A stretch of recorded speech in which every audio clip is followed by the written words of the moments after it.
இல்ல வெள்ளைக்காரன் காலை கழுவி குடிக்கிறது எனக்கு பெருமைன்னு சொன்ன ஒரு ஆள் ஈவேரா. ஈவேரா பெரிய பகுத்தறிவாதியோ இல்லைன்னா பெரிய புரட்சிக்காரர்லாம் இல்ல, பணத்தாசை முடிச்ச ஆளு. ஸோ அப்ப இருக்கிற காலகட்டத்துல பத்திரிகை விற்கப்படணும் அப்படின்னா 2 ஆப்ஷன் அவர்கிட்ட இருந்துச்சு. ஒண்ணு, கொஞ்சமாச்சும் சுதந்திர கருத்தை எழுதணும், ஏன்னா அப்பதான் எல்லாரும் புக்கை வாங்கி படிப்பாங்க.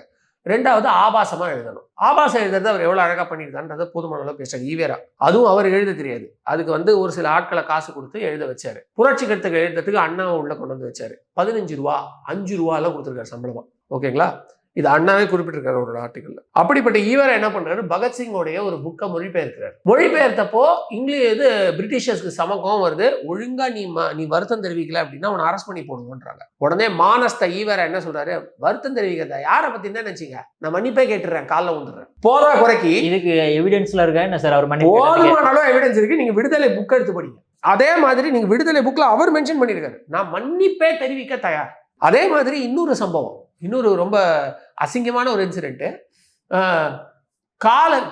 வெள்ளைக்காரன் காலை நக்கி குடிக்கிறான்னு யாரோ ஒருத்தர் கண்ணாபின்னு திட்டிருக்காங்க. அதுக்கு ஈவேராவை, அதுக்கு பிராமணனுடைய பாதத்தை கழுவுறதோட வெள்ளைக்காரன் காலம் நக்கி குடிக்கிறது எனக்கு பெருமை, ஏன்னா அவன் ஷூ போடுவான். சொல்றதுக்கு எனக்கு கும்பிட்டுது, ஏன்னா அவன் ஷூ போடுவான்னு சொன்னால் ஈவேரா. யாரை பார்த்து இந்த பேச்சு பேசுற நீ, நான் இந்த மாதிரிலாம் பண்ற ஆள் இல்லைன்னு சொல்வீங்களா?